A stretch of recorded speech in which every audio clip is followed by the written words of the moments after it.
despacio.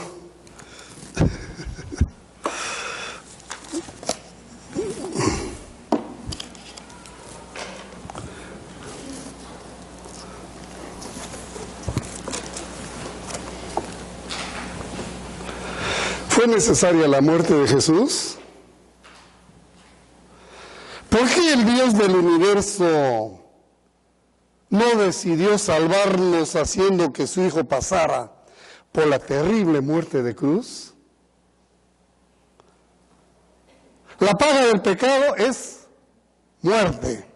Dios puede hacer todo lo que vaya de acuerdo a su naturaleza. ¿Y saben por qué? Dios es justo, Dios es santo y Dios es amor.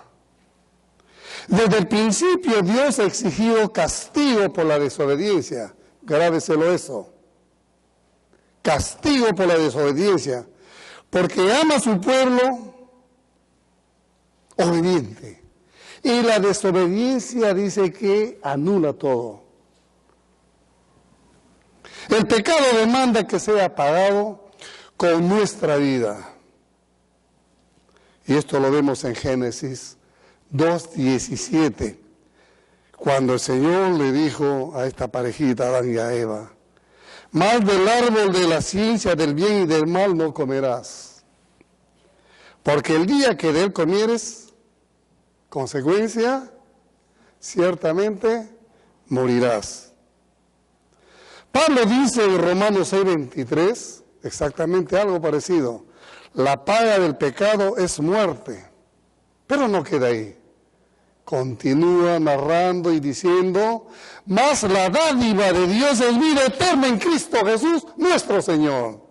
Amén. Sin embargo, por su gran amor que nos tiene el Padre Celestial, permitió que fuera ofrecida otra vida como pago por nuestros pecados. ¿Y fue la vida de quién? De Jesucristo. Hermanos, la muerte del Señor Jesús fue el sacrificio final por el pecado. Y esto tenemos que tomar conciencia todo el tiempo. ¿Por qué? Nuestro Salvador tomó este castigo muriendo en lugar nuestro. Nosotros muchas veces no podemos salvarnos por obras. Podemos ser muy buenos, pero sin embargo hay consecuencias. Es interesante, yo veía un artículo que en el Ministerio en Contacto y decía que muchas iglesias han dejado de mencionar la sangre de Jesús. No sé si lo comenté anteriormente. Sin embargo, el derramamiento de sangre es esencial para la fe cristiana. Sin un sacrificio nadie puede relacionarse con Dios. Por esa razón, el Señor dice que entretejió la historia de la muerte, la renovación y la reconciliación con un hilo rojo, desde Génesis hasta Apocalipsis. ¿Qué queda si se saca toda sangre de un cuerpo? Un cuerpo sin vida. ¿Es verdad eso? Lo mismo sucede con la Biblia. Las Sagradas Escrituras no serían más que una literatura histórica si elimináramos las partes desagradables que tienen que ver con el sacrificio de Jesús en la cruz. Es por eso, hermano, que esto ya estaba escrito de la eternidad y por la eternidad. Jesús se convirtió voluntariamente en nuestro pecado y tomó para sí la ira y el castigo del Padre. Vemos acá entonces que el plan de Dios es maravilloso. Y fe es lo único que requiere de nosotros.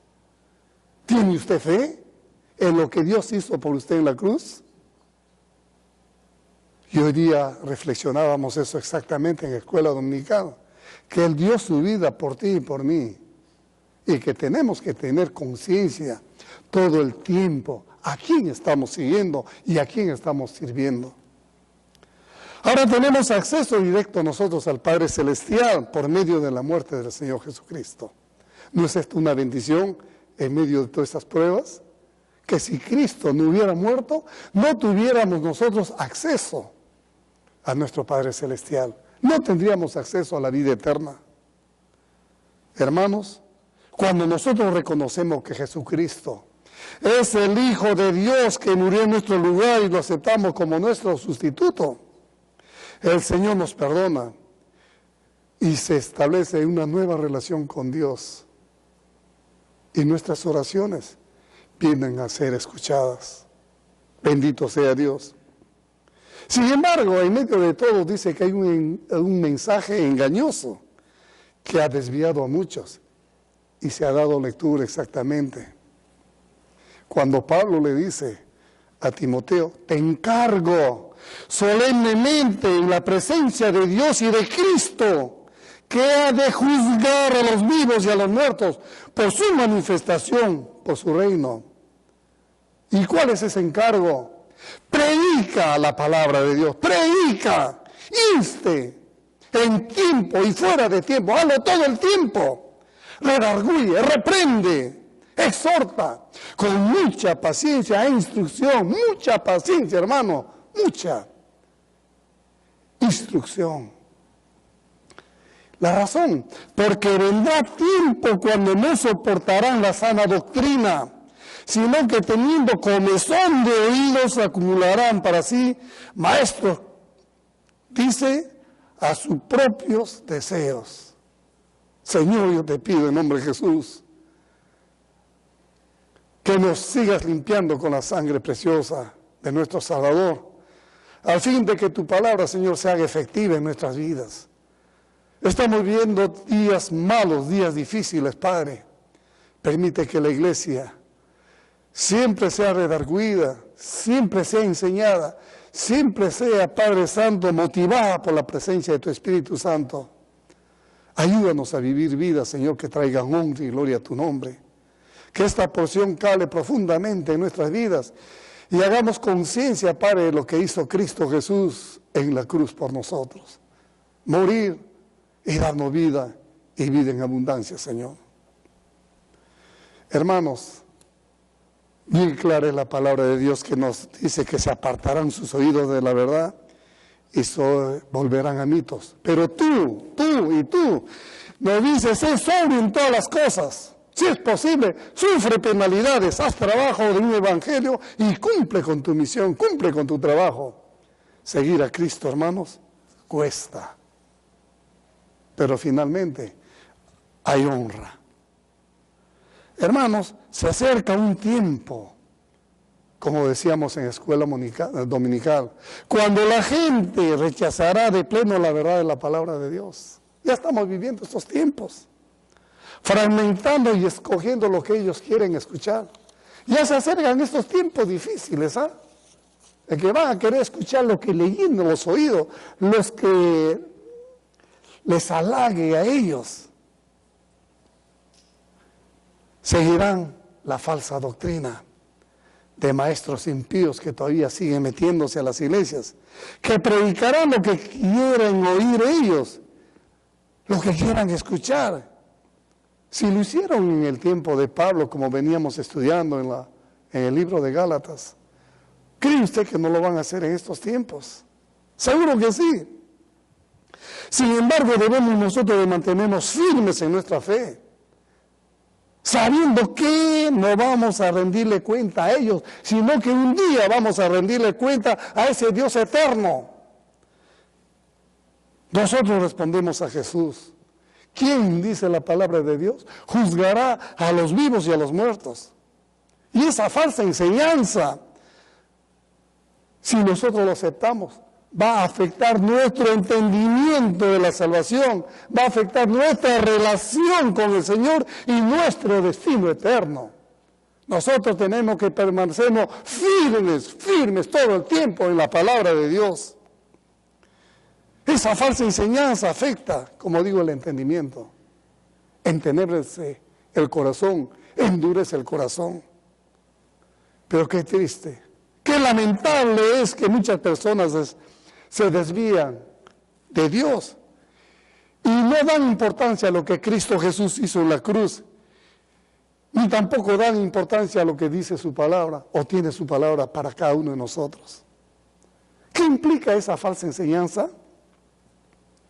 Si creemos que Dios nos acepta gracias a nuestro buen comportamiento, escuche bien, entonces las implicancias nos desviarán de la verdad bíblica. Ninguna obra puede salvarnos a nosotros, ninguna, más que Cristo Jesús. Significaría entonces que la muerte de Cristo Jesús habría sido totalmente innecesaria, no valdría la muerte de Jesús. Significaría o carecería la cruz de un sentido, y Dios habría cometido un grave error al permitir que su Hijo experimentara una muerte atroz en la cruz. Significaría que la salvación sería posible sin Jesucristo. Así que Él no habría tenido que venir al mundo a morir. Pero qué bueno que en Efesios 2, el versículo 8 y 9 nos habla que por gracia nosotros somos salvos, no por obras. Significaría también, hermano, que no necesitaríamos ir a Jesucristo como mediador para tener una relación con Dios. Es esto en cuanto si aceptásemos aquella implicancia de una fe falsa, de una enseñanza falsa. No tendríamos que hablar de la sangre de Jesús, pues no compraría ninguna salvación. Significaría todo eso. Pero la palabra es, ¿por qué tuvo que morir el Señor Jesucristo en una cruz? Para poder combatir esta y otras falsas doctrinas, debemos entender lo que dice la Biblia acerca de la necesidad de la muerte de Jesucristo. Primero, la muerte de Cristo dice que fue necesaria para el plan divino de salvación, ya establecido por ese Dios eterno. Cuando Cristo le habló a Nicodemo, ¿recuerdan ustedes? De su crucifixión, dijo, así es necesario que el Hijo del Hombre sea levantado, en Juan 3:14. Era necesario. La única opción para la salvación era la muerte de Jesús. Y esto tenemos que tener conciencia siempre, que la muerte de Jesús era necesaria para nuestra salvación. Juan 3:16 nos dice bien claro. Y esto creo que ustedes ya lo saben de memoria. ¿Sí? Porque de tal manera amó Dios al mundo, que simplemente dice, no perdonó y no hubo que hacer nada más. ¿No dice así? ¿O dice así? Dice la palabra de Dios que Él nos ha dado su unigénito Hijo. Dice que Dios hizo algo posible para nuestro perdón. Envió a Jesucristo a pagar esa penalidad de nuestros pecados, lo que nosotros no podíamos pagar. Tenemos que hacer conciencia, hermanos, que la muerte de Cristo Jesús fue necesaria para cumplir los deseos de Dios desde la eternidad y por la eternidad. Qué hermoso es que el Señor tiene planes maravillosos para nosotros, que sin la cruz sería imposible de llevar a cabo ese plan que tenía. Primero, Él desea que seamos salvos, cada uno de nosotros, y que nos convertamos en sus verdaderos hijos. Por esa cruz es que nosotros podemos tener vida eterna y podemos ser hijos de Dios por esa cruz. La Escritura pinta un panorama sombrío de la humanidad. Dice que está muerta en pecados bajo la ira de Dios y separación o sujeto a muerte eterna, solamente por no darle valor a la cruz de Jesús. Y qué bueno, hermano, que en Efesios 2, entre los versículos 1 al 3, la palabra del Señor nos dice, y los dio vida a vosotros, ahí está, cuando estabais muertos en vuestros delitos y pecados, en los cuales anduvisteis en otro tiempo, siguiendo la corriente de este mundo, conforme al príncipe de la potestad del aire, el espíritu que ahora obra en los hijos de desobediencia, entre los cuales también todos nosotros vivimos en otros tiempos. ¿Se da cuenta usted? Y dice, en los deseos de la carne, en los pensamientos malos, éramos hijos de ira, lo mismo que los demás. Todo eso éramos en otros tiempos. Pero en estos tiempos, al confesar a Jesús como nuestro Señor y nuestro Salvador, somos no hijos de ira, sino hijos de Dios. Por medio de la cruz, Cristo Jesús, hermanos, por medio de la cruz, nuestro Señor nos da una oportunidad de tener una relación estrecha con Él, pero esa relación debe ser constante, debe ser todo el tiempo, debe ser siempre, debe ser con agradecimiento, debe ser una acción de gracias activa. Si realmente hacemos conciencia de lo que Cristo Jesús ha hecho por nosotros. Cuando ponemos nuestra fe en Cristo, créanme, hermanos, que Él va a derramar en cada uno de ustedes su amor incondicional y su gracia sobre cada uno de nosotros. Eso es lo bueno de lo que Cristo Jesús ha hecho. Segundo punto que podemos aprender de este pasaje. La justicia divina requería la paga del pecado. Y también vuelvo nuevamente al Antiguo Testamento. Cuando Dios creó a Adán y a Eva, créanme que no diseñó robots que se comportaran conforme a un programa establecido, sino que les dio la facultad de escoger. Les dio la facultad de decisión, de obedecer o de desobedecer. Lamentablemente ellos tomaron una mala decisión. Y dice que en ese instante el pecado entró al mundo y con él la muerte física y la muerte espiritual. ¿Se dan cuenta cuánto vale una decisión? Y hoy en día es exactamente, hermano, cuánto vale una buena decisión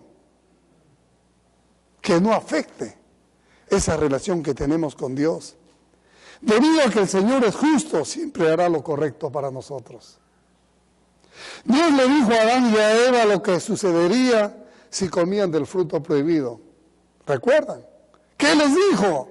El día que de él comieran, ciertamente morirás. El Señor afirmó y fue tajante con lo que dijo, ciertamente morirás. Así que tenía que cumplirlo. Todo por una mala decisión. Ofrecer perdón sin ejecutar un castigo habría sido contrario a la palabra y a la naturaleza de Dios. Para seguir siendo justo, alguien tenía que pagar esa penalidad. Dios es bueno, Dios es misericordioso. Dejo eso tal vez por un instante, pero en su amor, en su misericordia, ya tenía el plan establecido de antemano. Jesús. Hermanos, desde entonces toda persona es salva por Cristo Jesús cuando aceptan a Cristo como su Señor y su Salvador. Y esto es lo que usted y yo tenemos que hacer conciencia todo el tiempo. Lo que ha hecho Jesús en la cruz, ¿fue necesaria su muerte por ti y por mí? Sí fue necesaria para que podamos tener vida y vida eterna. Y Romanos 3:23 dice, por cuanto todos pecaron, están destituidos de la gloria de Dios. Pecamos cuando no hacemos la voluntad de Dios. ¿Cree usted en eso? Pecamos cuando somos desobedientes. Y cuando somos desobedientes, hermano, Dios nos quebranta. ¿Y saben por qué? Primeramente porque nosotros dice que somos hechuras suyas. Somos creados en Cristo Jesús para buenas obras. Pero muchas veces la desobediencia trae consecuencias funestas a nuestras vidas. Así que somos juzgados culpables por cometer pecado y debemos de pagar retribución. Porque primeramente Romanos 6:23 dice bien claro, porque la paga del pecado es muerte, más la dádiva de Dios es vida eterna en Cristo Jesús. Qué bueno que la palabra de Dios nos anima. Nosotros somos creyentes, somos comprados con la sangre de Jesús para darle gloria y honra a Él. Jesús fue el único que no cometió pecado. y por eso pudo pagar nuestras deudas que nosotros teníamos que pagar. Y tenemos muchas citas en la Biblia que nos habla acerca de ello. En 2 Corintios 5:21, Pablo registra lo siguiente: al que no conoció pecado, por nosotros lo hizo pecado, para que nosotros fuéramos hechos, dice, justicia de Dios en él. ¿Está tomando conciencia, hermano, de lo que Cristo Jesús hizo por nosotros? Se hizo pecado por cada uno, por ti y por mí, para que sea justicia en él. Solo hay una manera en que Dios podía seguir siendo justo y a la vez rescatarnos del pecado. ¿Y cuál fue? La muerte de su Hijo. Su Hijo tuvo que venir al mundo, siendo Dios hombre, a morir en nuestro lugar. Tuvo que venir a pagar la deuda de nuestros pecados. Y nosotros muchas veces somos ingratos. No reconocemos aquello, nos olvidamos, nos entra por un lado la palabra de Dios y nos sale por otro lado. Por eso que bien claro nos dice acá: te encargo solemnemente en presencia de Dios y de Cristo Jesús, que ha de juzgar a los vivos y a los muertos. Predica la palabra, redarguye, enseña, corrige. Pero primeramente aplica tu vida, sé obediente en todos estos principios, hermano. Qué hermoso es todo aquel que cree y acepta sus sacrificios, será salvo de la ira venidera. Y todo esto está registrado en las Escrituras. Por ejemplo, Romanos 5, 8, 9 dice bien claro: mas Dios muestra su amor para con nosotros, que aún siendo pecadores, Cristo murió por nosotros. Y no queda ahí. Pues mucho más estando ya justificados en su sangre, por él seremos salvos de la ira. Habla de esa ira venidera. Amados hermanos, estamos viviendo tiempos cuando no soportarán la sana doctrina. Todo esto que digo no les gustará, aburrirá. ¿Para qué predicar doctrina si aburre? ¿Para qué escuchar esto? Si ya lo sé. Dice acá, porque vendrán tiempos cuando no soportarán la sana doctrina, sino que teniendo comezón de oídos, acumularán para sí maestros conforme a sus propios deseos. Bendito sea Dios, hermanos, que en esta iglesia podemos predicar, podemos alimentarnos constantemente de la palabra de Dios. Nadie más puede habernos salvado, nadie más que Cristo Jesús. Cualquier otra sangre estaba manchada de pecado, pero Cristo Jesús es el Cordero Inmaculado, es el Cordero Santo, es el Cordero puro, es el Cordero sin mancha, como lo dice Pedro, aquel hombre que tal vez en el comienzo de su testimonio, de su caminar con Cristo, hacía cosas innecesarias, pero este hombre que fue tocado dice bien claro que nadie puede salvarnos de pecado si es que no es consciente de lo que ha hecho Cristo Jesús. ¿Es usted consciente de lo que Cristo ha hecho en su vida? ¿Está usted, hermano, meditando la palabra de Dios en todo tiempo para no caer en lo mismo como mucha gente ha venido cayendo? Su muerte sirvió entonces ¿para qué? Para que sea nuestra sustitución, diría yo. Debido a que el Señor no puede ignorar el pecado o soportarnos nosotros el castigo, o dependeríamos del sustituto designado de Dios. Fue Cristo el que hizo todo esto para tener vida y vida en abundancia. Hermanos, dice Pedro, quien llevó él mismo nuestros pecados en su cuerpo sobre el madero, para que nosotros, estando muertos en pecados, vivamos a la justicia, y por cuya herida fuimos sanados. Habla de esa sanación espiritual. Y no que muchas veces se tergiversa también esto. Eres sanado en el nombre de Jesús, y se habla de esa sanación física. No, está hablando acá de esa sanación del alma. Pedro cita acá a Isaías para recordarnos a los creyentes el gran regalo que tenemos en Cristo Jesús. ese regalo inmerecido. Dice Él, herido por nuestros pecados, herido por nuestras revelaciones, y por su llaga fuimos nosotros curados. ¿Reflexiona usted que Jesús pagó la deuda de pecado de cada ser humano en la historia? Y que está registrado desde el Antiguo Testamento hasta el día de hoy. Todo aquel que deposita su fe en Él para salvación, créame que recibe el perdón de pecados.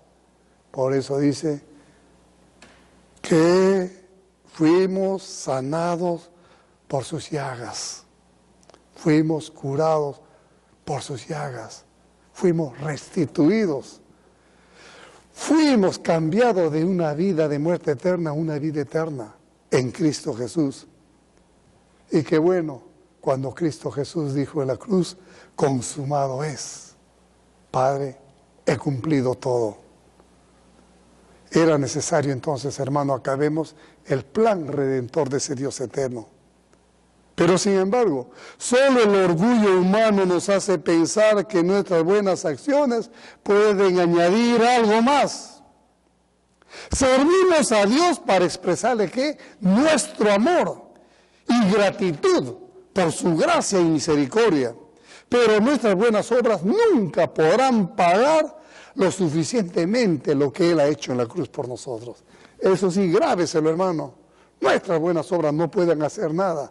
Lo servimos a Él porque lo amamos. Lo servimos a Él porque nos ha dado vida y vida en abundancia, vida eterna, porque un día lo vamos a ver cara a cara a nuestro amado Dios y vamos a vivir para siempre. Por eso sí, que tuvo que morir Jesús en la cruz, para que usted y yo tengamos vida eterna. Hermanos, quiero concluir que la palabra de Dios es suficiente para nuestra madurez espiritual. Y lo dice ¿quién? Primera de Pedro, o Pedro en 3, 16, 17. El plan de Dios es maravilloso y lo único que Dios requiere de cada uno de nosotros es tener fe. Fe y fe. Porque sin fe es imposible agradar a Dios. Y el medio para obtener esta gracia es fe genuina en Jesucristo. No una fe fingida, no una fe aparente, sino una fe verdadera en Cristo Jesús. Una fe que me desafía en las circunstancias difíciles, en las circunstancias peores que pueda estar pasando en mi vida, en las pruebas, en las enfermedades, en todas esas cosas que vienen a mí. Debo de tener yo fe en Jesucristo.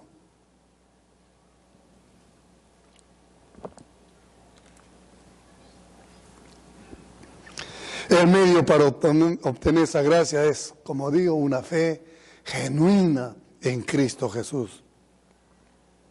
¿Cómo es esa fe? La fe que acepta el veredicto del Señor, de que somos primeramente pecadores.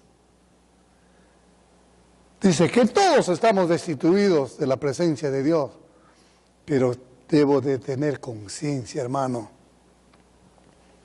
que somos pecadores, que no podemos salvarnos por nosotros mismos, sino que todo el tiempo nosotros necesitamos de un Salvador, necesitamos de Jesús. Y es una fe que cree en Cristo Jesús, que Él pagó nuestros pecados muriendo en la cruz. Hermanos, es una fe que Dios aceptó para nosotros y que somos perdonados por su muerte. Que Dios aceptó y que nosotros somos perdonados y que nosotros somos miembros de la familia de Dios. Porque mi fe es genuina, mi fe es activa, mi fe es puesta a prueba en todo tiempo y en todas circunstancias. ¿Qué sirve tener fe cuando todo se va bien? Si tenemos fe genuina, le daremos